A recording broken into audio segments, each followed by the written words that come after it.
Assalamualaikum warahmatullahi wabarakatuh. Saya Prasetyo Jarko Akbar dengan NPM 2151031003 akan melakukan penjelasan mengenai ujian akhir semester Laboratorium Komputer Perpajakan kelas Bu Neni. Dan sesuai dengan instruksi dari beliau, yang dimana buatlah video tutorial pengerjaan kasus sesuai dengan kelompok NPM ganjil. Karena saya adalah termasuk NPM yang ganjil, maka dari itu saya mengerjakan soal dengan kasus dari PT Nuairah Pharma Medica. Jadi PT Nuairah Pharma Medica ini terletak di Jalan Adam Malik, kilometer 4, nomor 17, Kota Bandar Lampung, yang merupakan jenis usaha perdagangan obat-obatan dengan NPWP 40 638 843 6307000 dengan kepengurusan yang dipegang oleh orang-orang ini. Teman-teman bisa lihat di sebelah kiri, itu yang pertama ada Gugun N, lalu Mandala, dan juga Franz. Nah, di sini untuk pengerjaan SPT-nya, ini pertama kita membuka lampiran 5. Kenapa begitu? Karena di lampiran 5 ini kita akan menulis daftar pemegang saham, di mana ini adalah eh, penentangan SPT atau milik pengurus sebelah kiri ini. Jadi sesuai dengan urutannya itu Gugun N, lalu Mandala, Franz, lalu dengan alamatnya Jalan Royal nomor 4, Kota Bandar Lampung, lalu Mandala Jalan Arifin Manaf nomor 2, Kota Metro, lalu dengan Franz dan juga Jalan Sultan Tahan nomor 32, Kabupaten Semarang. Lalu di sini juga kita menulis NPWP-nya. NPWP di sini tidak perlu kita tulis titik komanya karena kita menggunakan aplikasi Adobe Premiere yang dimana kita bisa mengetikkan angkanya saja lalu kita enter lalu langsung muncul di sini. Lalu untuk jumlah modal di setor, di sini saya menginput jumlah-jumlah berikut karena sesuai dengan kepemilikannya. Karena di sini misalnya Gugun N adalah 30%, yang dimana di sini kita hitung dari modal. Karena di sini modalnya adalah 1.500 dan Gugun adalah 30%, maka 30% dari 1.500, 1.500.000.000, mohon maaf, adalah 450 juta. Makanya kita masukkan di sini 450 juta, lalu untuk Mandala 675 juta, dikarenakan 25%, 45%, lalu untuk France, nah itu 375 juta karena 25%. Setelah kita memasukkan hal berikut, kalau di bagian B, di sini adalah daftar susunan pengurus dan komisaris. Ini sama seperti sebelumnya, cuma yang dibedakan hanyalah pengisian jabatan. Dapat dilihat dari soal juga, Gugun N ini di sini adalah seorang direktur. Maka kita masukkan direktur di sini. Lalu Mandala ini adalah seorang komisaris, Franz adalah seorang manajer, dan caranya juga sama seperti itu.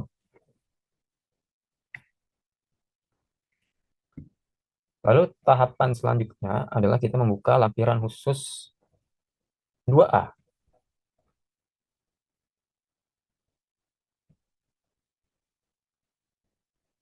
Nah, mengapa demikian? Karena di soal yang terutama di keterangan lainnya, itu di sini ada di nomor 4 ini PT Nuera Pharma Medica memiliki keuangan kerugian fiskal tahun 2021 sebesar 400 juta. Maka dari itu kita masukkan di sebelah sini 400 juta. Lalu setelah itu kita masuk ke lampiran khusus 1A. Yang dimana ini ada 12 aset dari PT Nuera Medica Pharma. Dari 12 aset ini kita bisa lihat di depresiasi komersial, yang dimana yang pertama itu adalah printer, lalu mesin fax Panasonic atau MSI, handphone, pada motor Honda, Innova, mesin vacuum frying, mesin pengemas plastik, AC1PK, mesin motong, bangunan pabrik, 1 dan 2.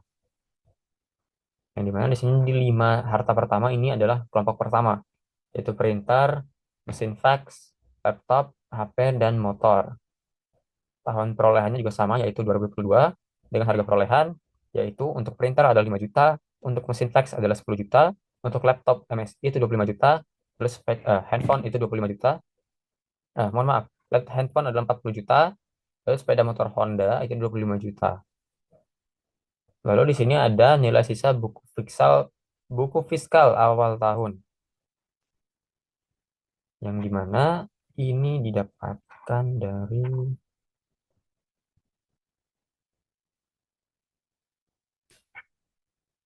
sini, dari jawaban yang sudah ditentukan,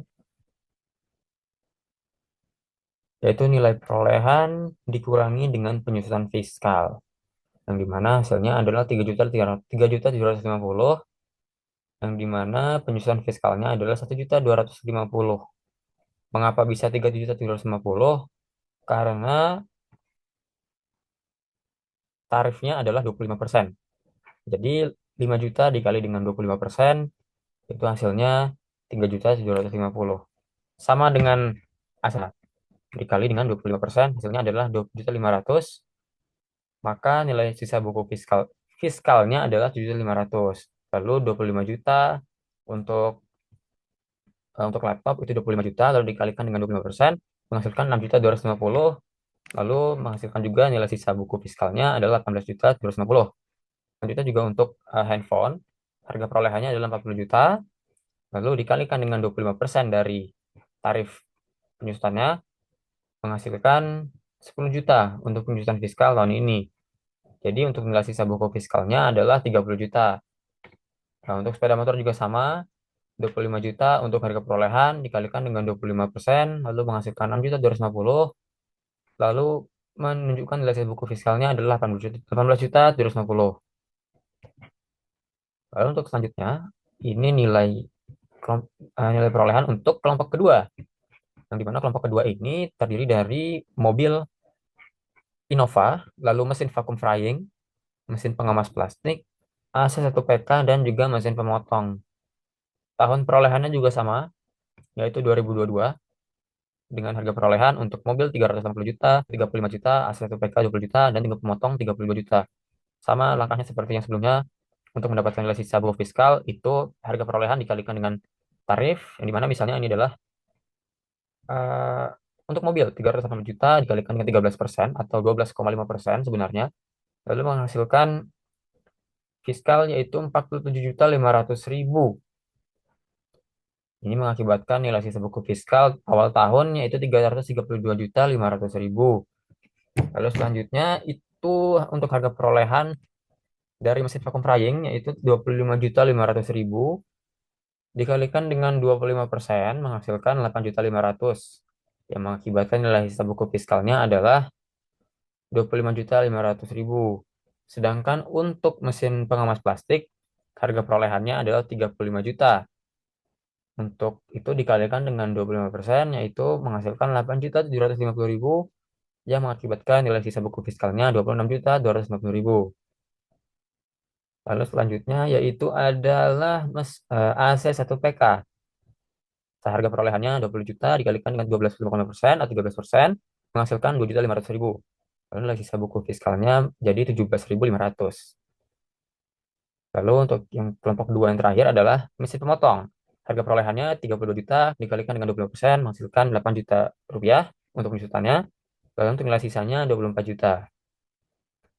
Lalu yang terakhir itu adalah kelompok ketiga atau permanen. Karena dia adalah termasuk kelompok bangunan, yaitu bangunan pabrik dan kantor 1 dan 2.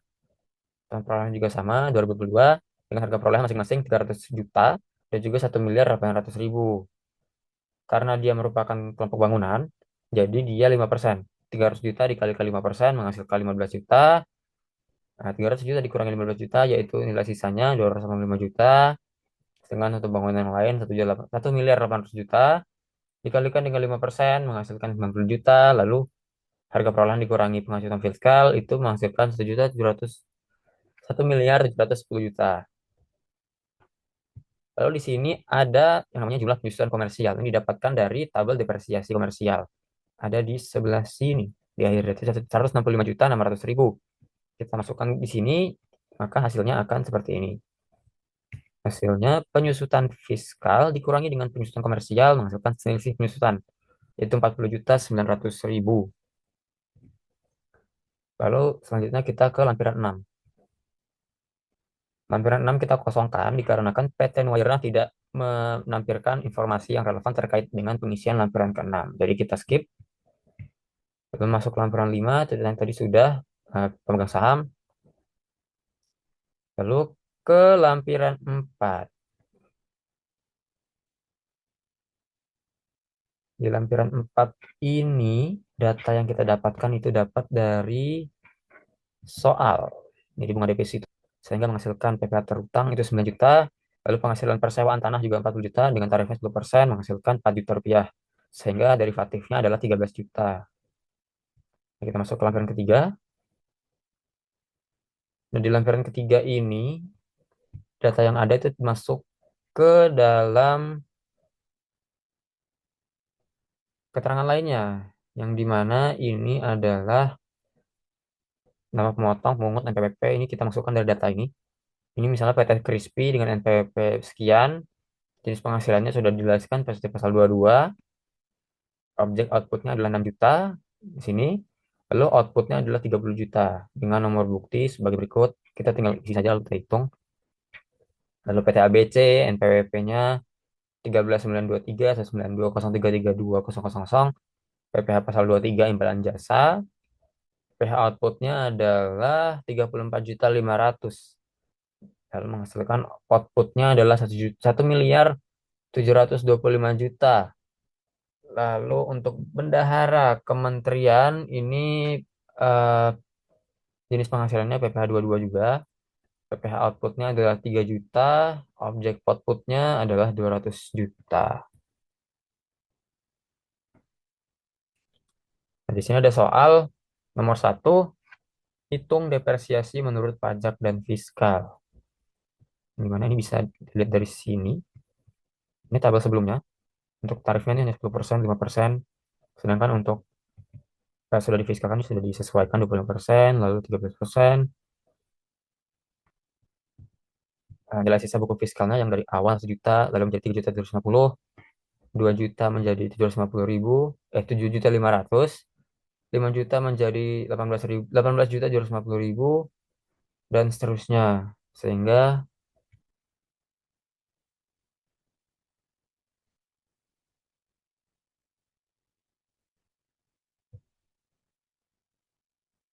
hasilnya itu adalah untuk komersial, untuk nilai sisa buku komersial awal tahun itu 331.200.000. Lalu untuk fiskal itu 2.499.500.000. Sedangkan untuk penyusutan fiskal awal tahun ini itu di komersial adalah 165.600.000. Sedangkan untuk tahun ini yang difiskalkan itu adalah 206.500.000. Sedangkan untuk akumulasi penyusutannya ini juga berubah, yaitu dari 496.800.000 di komersial berubah menjadi 619.500.000. Nah, juga dengan nilai sisa buku komersial akhir tahunnya yang di komersial 2.209.200.000 menjadi 2.086.500.000. Untuk lampiran 3 hanya begitu. Lalu kita masuk ke lampiran 2.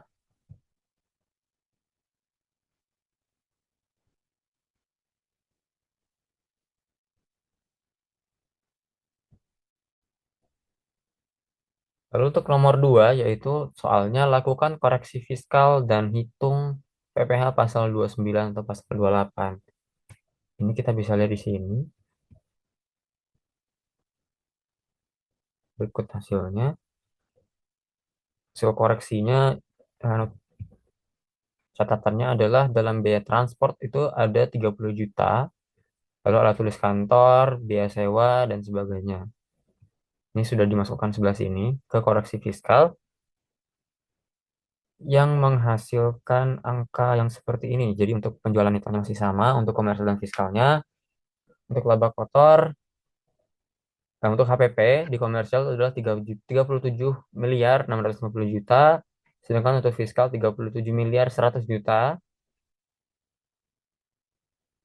karena di biaya gaji supir dikurangi, sedangkan di fiskal tidak ada menghasilkan ini. Menghasilkan laba kotor yang di komersial 3.620.000.000, sedangkan untuk fiskal 4.107.700.000.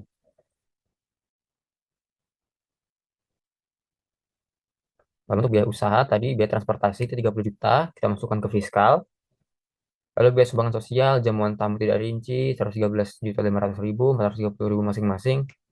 Biaya pakaian batik, 70 juta, PP pasal 23 24 juta, sanksi pajak daerah 15 juta, penyusutannya 40 juta 900.000, promosi 76 juta, sewa kantor cabang 160 juta, yang menghasilkan jumlah beban usaha untuk komersial itu adalah tadinya 3 miliar 70 juta 600.000 menjadi 2 miliar 193 juta rupiah.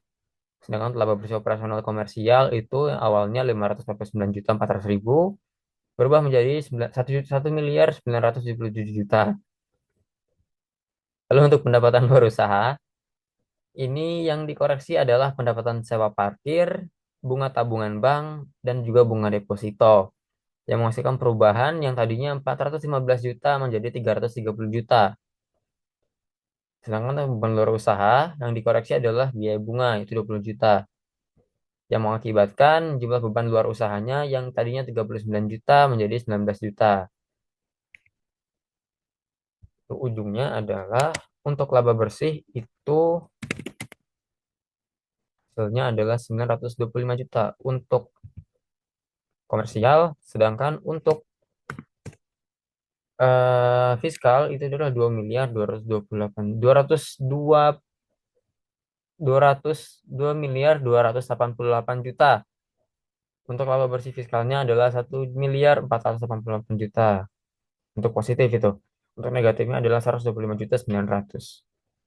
Lalu soal selanjutnya itu adalah hitung PPh terutangnya. Dapat dilihat dari yang sebelah kiri ini. Peredaran brutonya 41 miliar 685 juta. Yang dimana ini didapatkan dari penjualan neto. Penjualan neto ditambahi dengan jumlah pendapatan berusaha menghasilkan angka berikut. Lalu PKP-nya penghasilan kena pajak ini 2288 dapat dari sini. Lalu kompensasi kerugiannya adalah 400 juta menghasilkan 1 miliar 888 juta. Untuk fasilitasnya yaitu angka ini dibagi dengan peredaran bruto dikalikan dengan PKP menghasilkan angka 217 juta 401.943. Dan fasilitas yaitu PKP dikurangi dengan penghasilan kena pajak menghasilkan 1.670.598.057. Mohon maaf. Non fasilitas ini didapatkan dari PKP dikurangi fasilitas, bukan salah tadi. Menghasilkan total PHKP yaitu ini ditambah ini menghasilkan juga total sama 1 miliar 888 juta. Kalau untuk PPh terutang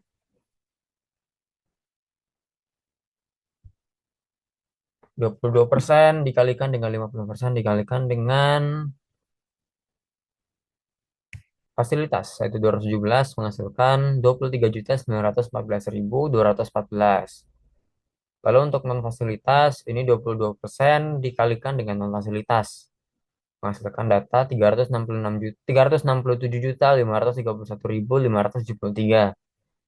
Totalnya adalah 391 juta 445.746. Lalu untuk kredit pajaknya PPh 23 yaitu 30 juta, 3 juta dan 34 juta 500. Ini didapatkan dari keterangan lainnya ini masing-masing. Nah, totalnya adalah 67 juta 500.000. Lalu PPh kurang dipotongnya adalah 323 juta 945.786 yang didapatkan dari total PPh terutang dikurangi dengan hasil dari kredit pajak. Sedangkan PPh dibayar sendiri, PPh 25 ini 28 juta dan juga 13 juta. Menghasilkan 41 juta. Lalu PPh 2928-nya adalah 282.945.786 yang didapatkan dari PPh kurang dipotong dikurangi dengan hasil dari PPh dibayar sendiri.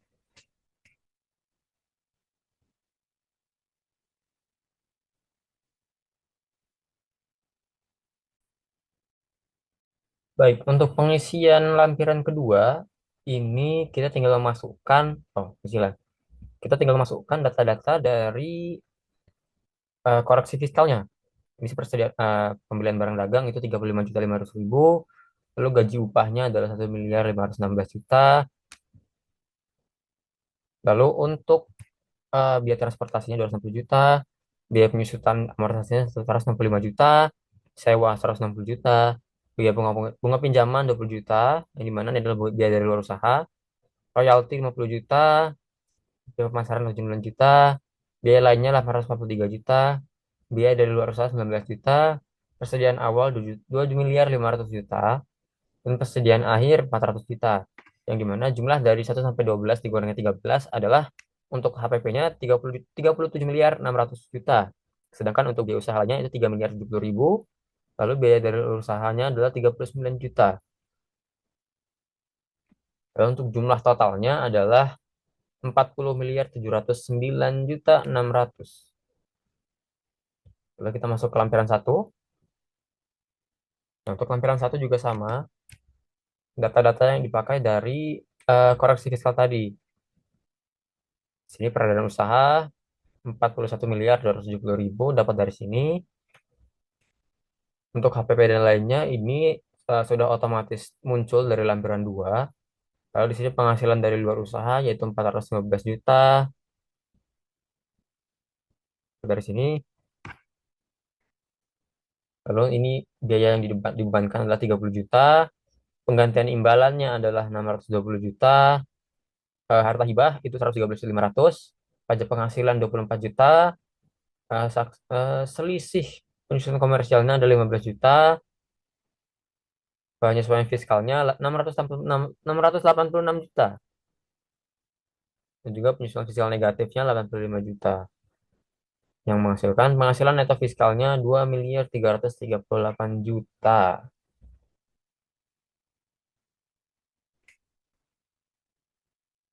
Baik, setelah lampiran satu kita ke induk lanjutan. Kita buka. Di sini juga sama, data yang ada di sini ini otomatis dari lampiran-lampiran sebelumnya. Ya, finalnya 13 juta untuk perusahaan industri ya. Industri kosong, kita kosongkan karena PT Nuwaira ini bukan perusahaan industri, melainkan perusahaan dagang. Jadi kita isikan di perusahaan dagang. Langsung setara kasnya, pihak piutang usahanya, lalu persediaannya. Ini masing-masing datanya ada di Excel,